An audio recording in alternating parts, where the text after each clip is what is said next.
Have a great day, students. This is our economics lesson 3 theories of employment and income part 3 video. Last class we have seen classical theory of employment, Say's law of market, assumptions of Say's law of market, implications of Say's law, criticisms of Say's law, Keynes theory of employment and income. இந்த டாபிக்ஸ்லாம் பார்த்தோம். இன்னைக்கு கிளாஸில் என்ன பார்க்க போகிறோன்னா, first நம்ம பார்க்க போகிறது கீன்ஸ் எஃபெக்டிவ் டிமாண்ட் பார்க்க போகிறோம். ஃபஸ்ட் கீன்ஸ் எஃபெக்டிவ் டிமாண்டை பற்றி பார்க்க போகிறோம். இதில் நமக்கு புக்கில் ஈஸியாக புரிகிற மாதிரி மீனிங் கொடுத்துருக்காங்க. The starting point of Keynes theory of employment income is the principle of effective demand. இப்போ ஃபஸ்ட்டு கீன்ஸியன் எஃபெக்டிவ் டிமாண்டை பற்றி தெரிஞ்சுக்கணும் அப்படின்னா, ஸ்டார்டிங் பாயிண்ட் என்னவாக இருக்கும் அப்படின்னா principle of effective demand. Effective டிமாண்டை பற்றி பிரின்சிபிள் என்ன அப்படின்னு நமக்கு தெரிஞ்சால் தான் கீன்ஸோட எம்ப்ளாய்மெண்ட் அண்ட் இன்கமோட தியரி என்ன அப்படின்னு நம்மளால் புரிஞ்சுக்க முடியும். So effective demand denotes money actually spend by the people. ஆக்சுவலாக பீப்புள் மணி எவ்வளோ ஸ்பெண்ட் பண்ணுறாங்க ஆன் ப்ராடக்ட்ஸ் ஆஃப் இண்டஸ்ட்ரியில் சேல்ஸ் பண்ணுற ப்ராடக்ட்ஸ்க்காக கன்சியூமர்ஸ் எப்படி மணி ஸ்பெண்ட் பண்ணுறாங்க அப்படின்றது தான் எஃபெக்டிவ் டிமாண்ட் அப்படின்னு சொல்கிறோம். The money which entrepreneurs receives is paid in the form of rent, wages, interest and profit. So இந்த மணியை எப்படிலாம் நம்ம டிஸ்ட்ரிபியூட் பண்ணுறோம் அப்படின்னா, ரெண்ட்டாவோ, வேஜஸாவோ, இன்ட்ரெஸ்ட் ஆர் ப்ராஃபிட்டாவோ டிஸ்ட்ரிபியூட் பண்ணுவோம். த ஃபேக்டர் ஆஃப் ப்ரொடக்ஷன் சொல்லுவோம் இல்லையா, land, labour, capital and organisation. லேண்டுக்கு ரெண்ட்டாக டிஸ்ட்ரிபியூட் பண்ணுவோம், லேபருக்கு வேஜஸாக, ப்ராஃபிட்டுக்கு இன்ட்ரெஸ்ட்டாக, ஆர்கனைசேஷனுக்கு கிடைக்கிற ப்ராஃபிட்டாக நம்ம டிஸ்ட்ரிபியூட் பண்ணுவோம். So therefore effective demand equals to national income. So இந்த எஃபெக்டிவ் டிமாண்ட் அப்படின்றது நேஷ்னல் இன்கம் அப்படின்னு சொல்கிறோம். இப்போ இந்த எஃபெக்டிவ் டிமாண்ட் அப்படின்றத இங்கே ஒரு டயக்ராம் இருக்குது. அந்த டயக்ராமில் பார்த்தீங்கன்னா ஈஸியாக புரியும். இது எதை டிமாண்ட் பண்ணுது அப்படின்னா, level of employment. Effective demand அப்படின்றது எதை டிட்டர்மைன் பண்ணுது அப்படின்னா, லெவல் ஆஃப் எம்ப்ளாய்மெண்ட். டிமாண்ட் அதிகமாக ஆட்டோமேட்டிக்காக லெவல் ஆஃப் எம்ப்ளாய்மெண்ட் இன்க்ரீஸ் ஆகிட்டே இருக்கும் அப்படின்றது தான். ஓகே, இப்போ லெவல் ஆஃப் எம்ப்ளாய்மெண்ட் இன்க்ரீஸ் ஆகிட்டு இருக்கு அப்படின்னா ஆட்டோமேட்டிக்காக aggregate demand price and aggregate supply price எல்லாமே இன்க்ரீஸ் ஆகும் இல்லையா. எம்ப்ளாய்மெண்ட் அதிகமாகுது அப்படின்னா ஆட்டோமேட்டிக்காக அவுட்புட் அதிகமாகும். அப்படி அவுட்புட் அதிகமாகும் போது ப்ரைஸ் அதிகமாகும். ப்ரைஸ் அதிகமாகும் போது சப்ளை ஆட்டோமேட்டிக்காக அதிகமாகும், டிமாண்ட் அதிகமாகும். திரும்ப அது again determines level of employment. So இப்படி ஒரு சர்க்கிளாக இந்த எஃபெக்டிவ் டிமாண்ட் போயிட்டே இருக்கும்.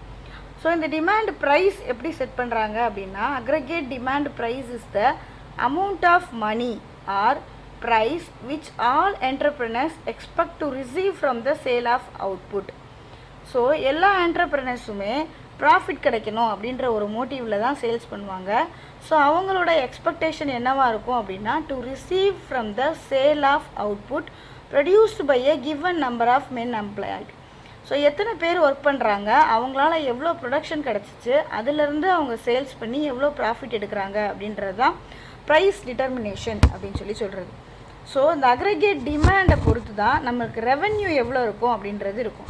ஸோ டிமாண்ட் இன்க்ரீஸ் ஆச்சு அப்படின்னா ஆட்டோமேட்டிக்காக நமக்கு என்ன இன்க்ரீஸ் ஆகும்னா ரெவென்யூவும் இன்க்ரீஸ் ஆகிட்டே தான் இருக்கும். ஓகே, இப்போ நம்ம ஒரு diagram fall in AD, increase in AD அப்படின்னு இருக்கு. ஏடி அப்படின்றது எதை சிக்னிஃபிகண்ட் பண்ணுது அப்படின்னா, அக்ரிகேட் டிமாண்டை சிக்னிஃபிகண்ட் பண்ணுது. ஸோ ஃபால் இன் ஏடி அப்படின்றது fall in net export. So aggregate டிமாண்டில் ஃபால் இன் நெட் எக்ஸ்போர்ட்டுக்கு சான்சஸ் இருக்குது. Cut in government spending, higher interest rates, decline in households wealth and confidence. இதுக்கெலாம் நமக்கு அக்ரிகேட் டிமாண்டில் chances இருக்குது. Aggregate demand இப்போ increase ஆச்சு அப்படின்னா என்ன சான்சஸ் இருக்குது, depreciation of the exchange rate, cuts in direct and indirect taxes, increase in house prices, expansion of supply of credit plus lower interest rates. So aggregate demand increase ஆச்சுனாலும் நமக்கு ஒரு 4 components இருக்குது. Aggregate demand fall ஆனாலும் நமக்கு ஒரு 4 components இருக்குது. இதெல்லாம் என்ன அப்படின்னு ஒரு எக்ஸாம்பிள்ஸ் பார்த்தாச்சு. நெக்ஸ்ட் நம்ம பார்க்க போகிறது, Keynes has given important to the concept of liquidity preference. இப்போ இந்த கீன்ஸ் அப்படின்றவரை பற்றி தான் நம்ம இப்போ பார்த்துட்ருக்கோம். அவர் கொடுத்த எஃபெக்டிவ் டிமாண்டை பற்றி தான் பார்த்துட்ருக்கோம். கீன்ஸ் என்ன சொல்லியிருக்காரு அப்படின்னா, when effective demand increases employment will increase. demand increase ஆகும்போது ஆட்டோமேட்டிக்காக employment also increase. when effective demand decrease the level of employment will decline.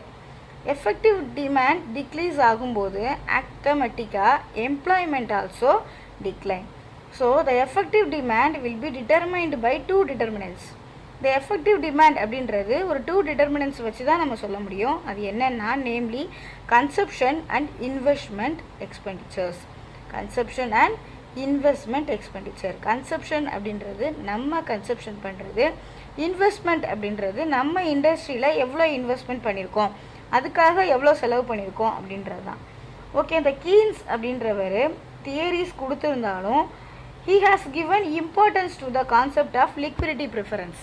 அவர் இந்த லிக்விடிட்டி ப்ரிஃபரன்ஸ் அப்படின்றதுக்கு தான் முக்கியமான கான்செப்ட் கொடுத்துருக்காரு. Liquidity preference is based on 3 motives. 1 transaction motive, second one precautionary motive, third one speculative motive. Transactive motive அப்படின்றது என்னென்னா, consumers அவங்களோட இன்கம்மை daily கன்சியூமபிளுக்காக மட்டும்தான் use பண்ணுவாங்க, அவ்வளோதான் அவங்களால ஏர்ன் பண்ண முடியும். ப்ரிகாஷனரி மோட்டிவ் அப்படின்னா என்னென்னா, அன்ஃபோர்சின் எக்ஸ்பெண்டிச்சர்ஸ்க்காக சேர்த்து வைக்கிறது ப்ரிகாஷனரி. ஸ்பெக்குலேட்டிவ் மோட்டிவ் அப்படின்னா என்னென்னா, ஃப்யூச்சருக்காக சேர்த்து வைக்கிறது speculative motive. So liquidity preference is based on these 3 motives. Okay, இப்போ நெக்ஸ்ட்டு பார்க்க போகிறது aggregate demand function. The Keynes model output is determined mainly by aggregate demand. The aggregate demand amount of money which entrepreneurs expect to getting by selling the output produced by the number of laborers employed. So ஏற்கனவே நம்ம பார்த்தது தான், again நமக்கு meaning கொடுத்துருக்காங்க. The aggregate demand is the amount of money which entrepreneurs expect to getting by selling the output produced by the number of laborers employed. So entrepreneur amount எடுக்கணும் அப்படின்னு நினச்சி தான் ஒரு பிஸ்னஸ் பண்ணுவாங்க. அவங்க எவ்வளோ அவுட்புட் கொடுத்தாங்க, எவ்வளோ மணி அவங்களுக்கு கிடச்சிது அப்படின்றத பொறுத்து தான் selling the output produced by the number of labourers employed. எவ்வளோ பேர் அங்கே ஒர்க் பண்ணாங்க, அதிலிருந்து அவங்க எவ்வளோ ப்ரொடியூஸ் பண்ணாங்க, செல்லிங் ப்ரைஸ் எவ்வளோ வச்சு அவங்களுக்கு எவ்வளோ அமௌண்ட்டு கிடைக்குதுன்றதை வச்சு தான் டிமாண்ட் க்ரியேட் பண்ணுவாங்க. Therefore, it is the expected income or revenue from the sale of output at different levels of employment. So, இங்கேயும் 4 components of ADF இருக்குது.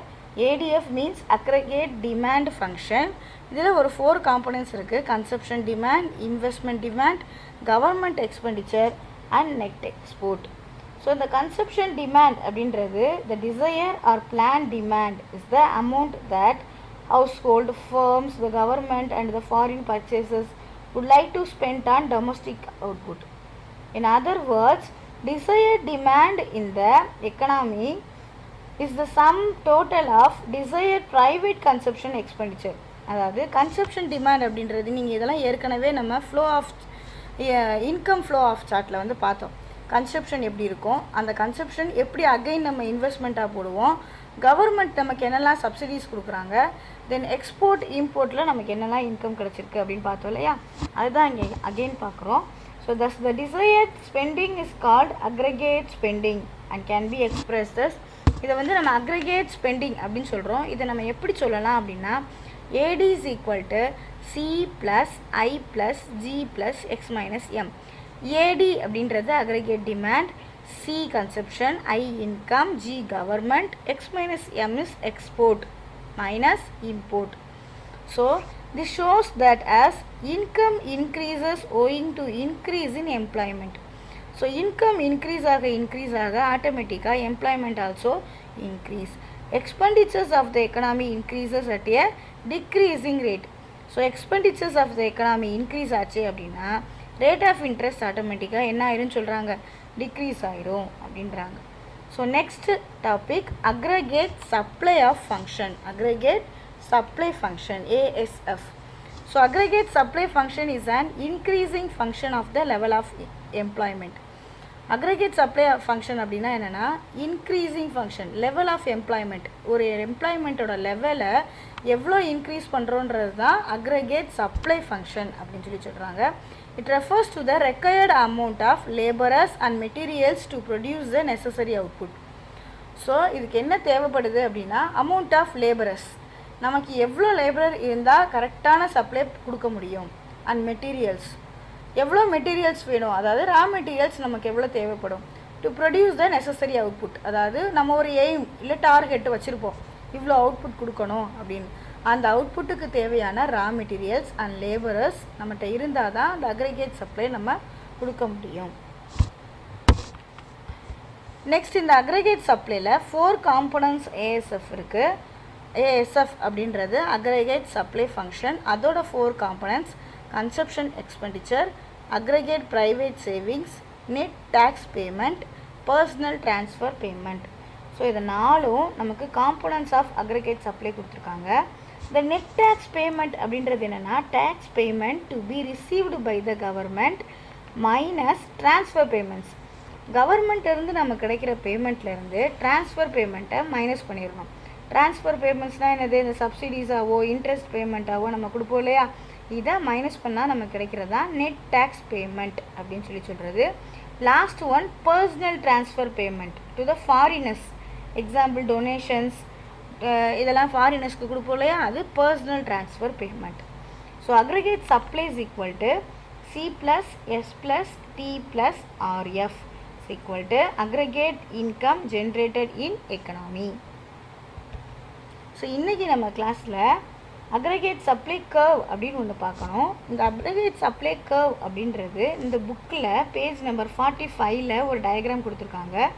Z curve is linear where money wages remains fixed.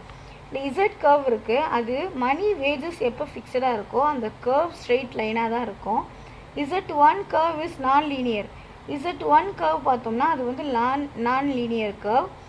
Since wage rate increase with employment. So இங்கே wage rate வந்து employment increase ஆகிறனால இது non linear. When full employment level of NF is reached, it is impossible to increase output by employing men. So இது வந்து இம்பாசிபிளான ஒன்று. எல்லாருக்கும் work கிடைக்குமா, job vacancy இருக்குமா அப்படின்னு கேட்டால் இது நடக்காத ஒரு காரியம் இல்லையா. So aggregate supply curve becomes inelastic. அதனால் இந்த அக்ரிகேட் சப்ளை கர்வ் நமக்கு எப்படி இருக்கும்னா இன்எலாஸ்டிக்காக தான் இருக்கும்.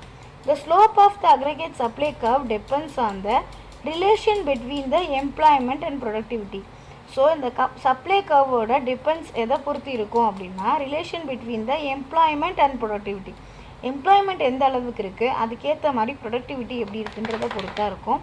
Therefore, the aggregate supply depends on the relationship between price and wages. So, price and wages ஓட relationship எப்படி இருக்கோ அதை பொறுத்து தான் aggregate supply ஓட டிபெண்ட்ஸும் இருக்கும். Thus, aggregate supply is an important factor in determining the level of economic activity. So aggregate supply is an important factor. இது ரொம்ப முக்கியமான ஒரு ஃபேக்டர். எதுக்கு அப்படின்னா level of economic activity. Economic activity இப்போ என்ன லெவலில் போய்கிட்டு இருக்குன்றதை தெரிஞ்சுக்கிறதுக்கு இந்த அக்ரிகேட் சப்ளை அப்படின்றது ரொம்ப முக்கியமான ஒரு விஷயம். இன்றைக்கி நம்ம கிளாஸில் என்னெல்லாம் பார்த்தோம் அப்படின்னா எஃபெக்டிவ் டிமாண்ட் அப்படின்னா என்னென்னு பார்த்தோம், aggregate demand function, aggregate supply function இதெல்லாம் பார்த்தோம். இன்றைக்கி நீங்கள் படிக்க வேண்டியது what do you mean by aggregate demand, mention its components, explain about aggregate supply with the help of diagram, narrate the equilibrium between ADF and ASF with diagram. Thank you students. Next topics next video la paakalam.